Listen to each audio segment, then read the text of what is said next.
everyone, so I am shooting this from the Vivo V23 Pro selfie camera, and in this video I will be talking about all my experience with the phone. Usually I don't review a lot of Vivo phones because, well, their Y, S and even V series are not value for money products most of the time.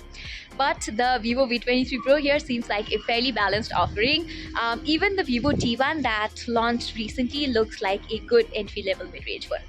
By the way, I have ordered that phone too, so I will come up with its review soon as well. Anyway, V23 Pro's price starts at 39,000 Indian rupees for the 8/128GB variant, while its higher-end 12 to 56GB model goes for some 44,000 Indian rupees. And considering the overall specs, it does seem a bit overpriced. But we also have to take into account that this phone is intended for the offline market, which means that you can get some pretty good discounts there. I, for instance, got it for some 36,500 rupees from India. What this means is that you can get the V23 Pro for a slightly cheaper price than that of the Xiaomi 11T Pro and the OnePlus 9RT. For that price, there are some pretty cool features here, like a color-changing UV design, a curved display, and a special focus on the selfie camera.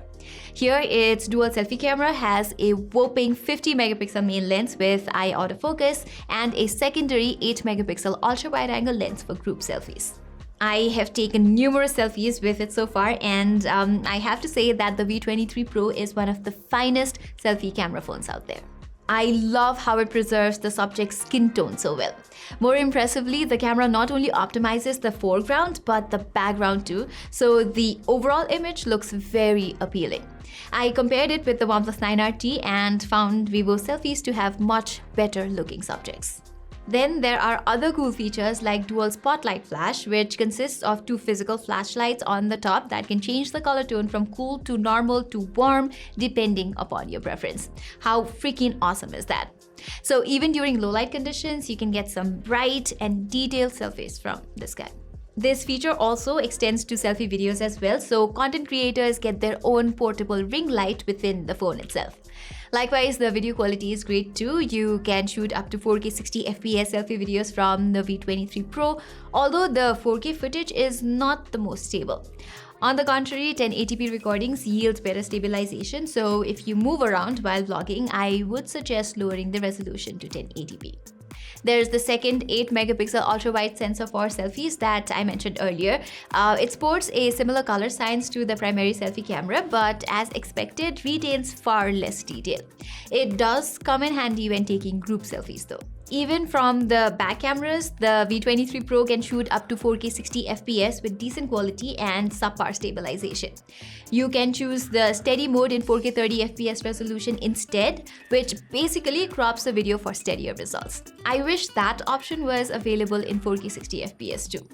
On the other hand, at 1080p 30 or 60fps, the footage comes out relatively stable natively, but there's also the option to use the steady mode for better stabilization. And being a phone that is so focused on the videography aspect, this phone has bugged me a little.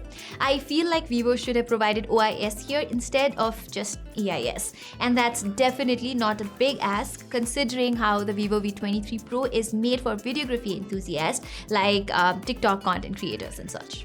Anyway, getting to the main camera setup, the primary 108-megapixel lens takes 12-megapixel shots by default. The images have good details, good dynamic range, and maintain contrast very well too. In comparison, OnePlus 9RT's photos come off with boosted contrast with a hint of blue tint. On the whole, I found that the V23 Pro's cameras bring out relatively pleasing images than, say, the OnePlus 9RT or the Xiaomi 11T Pro. Portraits are yet another aspect where it preserves really good skin tone. Just like the selfies, the phone balances the subject as well as the background to bring out some nice looking pictures. Bringing the OnePlus 9RT into the mix, the Vivo V23 Pro is able to produce better skin tone, subject details, and background. It's only the ultra-wide images from the 8-megapixel sensor where things fall into the average territory. Their color tone is nothing like the ones from the main camera, and the pictures have very less details. I also compared its nighttime images against the 9RT and found the V23 Pro's bigger 108-megapixel sensor managing to capture more light and therefore bring out slightly better details in most scenarios. 9RT's photos have a slight boost in contrast, but they also have a better exposure control. In general, I found OnePlus's images to look better during the night. Okay, to summarize, the primary camera on the V23 Pro can pull off some good images, and the selfies as well as the portraits here are commendable. However, I wish the company had focused a bit more on the ultra-wide-angle camera here. And as I said earlier, I have also dearly missed OIS here. Had Vivo included OIS, this would have been the camera phone to beat for the price. Okay, moving on, another thing that I really love about this phone is the design. Its matte back changes color from golden to greenish hue when exposed to UV rays, and it looks awesome. Whenever I would be using this phone in public, many people would come up to me and ask, "Hey, which phone is that?" And I could tell that they were certainly impressed by this design. Then again, you have to know that the color shift is more prominent when you're outdoors where UV light is abundant. In indoor conditions though, it is not as flashy. But in case you're not a fan of this kind of flare, there's also the Stardust Black variant, which has a sandy feel and no color changing design like this one. I also like how Vivo went on to include these gentle curves on the sides. They are not obtrusive at all, and since this glass back is quite slippery, the curves actually help quite a lot with the grip. Its hands-on feel is also pretty premium. Measuring just 7.4mm thick, it is also incredibly slim and comfortable to hold. The back panel here is covered with fluorite anti-glare glass, so it's not glossy and does not catch fingerprints at all. Overall, I have 2 words for Vivo regarding this design: great job. But since this design is another highlight of the V23 Pro, I would have appreciated it more if Vivo had included some kind of glass protection on the back. As it turns out, the front is protected by Scott Sensation Alpha Glass, which is said to be as tough as Corning's Gorilla Glass Victus, so some form of protection at the back would have been nice too. Also, I wish the company had included a better vibration motor here. Its haptic feedback is quite mushy, to be honest. In comparison, much cheaper phones like the Realme 9 Pro Plus have significantly better haptic feedback. And because you're interacting with your phone all the time, good vibration feedback is really important, at least for me. So I am a little let down by Vivo in this aspect. On top of that, the V23 Pro only has a single speaker setup. Even though its sound quality is not bad per se, I have definitely missed a stereo effect here. Plus, the audio does not get very loud either, while there is no audible distortion.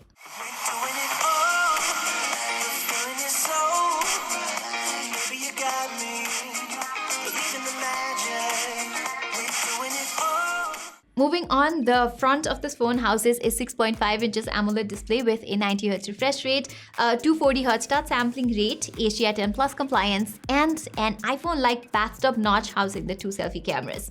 I am seeing this kind of notch on a mid-range Android smartphone after a long time, so it did take me some time to get used to. But after a while, I wouldn't even notice it that often. Now, talking about the core quality of this display, well, it has great contrast and color reproduction. I haven't faced any issues regarding brightness on this thing, even in bright outdoor conditions. It's just that there is a prominent cold blue hue in most of the screen color options, which is quite noticeable even when browsing through websites and social media apps. You do have the option to adjust the color temperature in the display settings, so it should not be that big a deal. However, what I do consider to be a big deal is the fact that the V23 Pro comes with a 90Hz refresh rate only. Having used the OnePlus 9RT and the Xiaomi 11T Pro before this 90Hz display feels quite inferior, be it while scrolling or navigating through the UI. Also, something that I noticed is that its Smart Switch refresh rate feature does not work very well. It would be rocking the 90Hz mode when navigating through the UI, but firing up Chrome, the phone would be stuck at 60Hz for some reason. So knowing the smart switch option is not that smart after all, I kept the 90Hz option turned on at all times, which does take a toll on the battery life. Also, despite 2 security updates that I have received so far, there is still no support for HDR videos on Netflix here. On a different note, this OLED screen is home to an optical in-display fingerprint sensor as well, which is super fast and reliable. Since Vivo was actually the first to introduce such biometric options, I have to say that their implementation has only gotten better over time. Alright, let's now move on to how the V23 Pro fares in terms of day-to-day usage as well as gaming. The phone is powered by MediaTek's flagship Dimensity 1200 chip with either 8 or 12 GB of RAM. Now, we have seen the Dimensity 1200 in action in much cheaper phones before, like the Realme X7 Max and the OnePlus Nord 2. And upon testing it out, I found their performance to be pretty similar. Also, the phone handles normal as well as demanding tasks with ease, and I did not face any issues with its RAM management either. Likewise, the phone boots on Android 12 based FunTouch OS 12 right out of the box, unlike the OnePlus 9RT and the Xiaomi 11T Pro and even Oppo's Reno 7 series that are still stuck on Android 11 for some reason. About FunTouch OS, well, I have to say that it has improved a lot from what I knew about it before. I remember the time when there was no search button in the settings menu, which used to be utterly painful. Now the UI has been simplified and there are tons of customization options too. Having said that, the V23 Pro is not free of bloatware, and the first thing I did after booting this phone was uninstall and disable them, and I would want to advise you to do the same for a cleaner experience. However, these hot apps and hot games cannot be uninstalled or disabled for some reason. Alright, on the gaming side, I would say that its performance is pretty good, if not excellent. I played games like PUBG Mobile here, which delivers a smooth 60 FPS with 100% stability in HDR graphics and ultra frame rates. Call of Duty fares similarly with a stable 60 FPS at the highest of settings as well. Then again, in higher FPS supported games like Oddmar and Bomb Squad, the Vivo V23 Pro is restricted to just 60 FPS since it has not been optimized to make use of the smoother 90Hz display in those games as of now. Even so, the gameplay is smooth at their respective highest settings. Also, you can play relatively more demanding games like Genshin Impact at the highest of graphics settings with 60 FPS mode with around 40 to 45 FPS on average and 67% stability. I tested the Nord 2 side by side, which has the custom Dimensity 1200 AI chip, and both phones perform similarly in all the games except in Genshin Impact, where it managed slightly more stable gameplay than the V23 Pro. More importantly, during all the gaming sessions, the phone never got unbearably hot, so that's something impressive for a device with such a slim form factor. But again, because of the said slim design, Vivo could only fit a comparatively small 4300 mAh battery inside. So it was only natural of me to be skeptical about the battery life at first. However, I was quite wrong in this regard since the Vivo V23 Pro's battery backup is surprisingly good. Vivo is quite aggressive with its battery optimization, because of which the phone is able to deliver such an excellent battery endurance. On average, I got around 6 hours of screen on time from here, with my usage consisting of using my regular social media apps, watching videos, clicking photos and videos every now and then, and of course handling calls and messages. That too with the 90Hz refresh rate turned on at all times. So yeah, not many complaints on the battery front. Finally, charging this phone with the default 44-watt charger takes a little less than an hour, 51 minutes to be exact, to get its battery from 0 to 100%, which is not bad either. So overall, the Vivo V23 Pro is certainly a unique phone for the price, with its distinctive design and a reliable selfie camera. In my opinion, it is a fairly balanced device. I mean, besides the excellent design and selfie camera, it also has a great display, decent performance and a good enough battery life, while the rear camera arrangement is pretty solid as well, apart from a few hiccups here and there. However, I do wish that Vivo had gone with a 120Hz refresh rate screen, provided better haptics and included OIS support, which would have elevated the experience even more. And yes, I definitely think it is priced a bit higher too. Of course, you can get some discounts in the offline market and catch some deals online too, but not everyone gets that, so that's something to consider as well.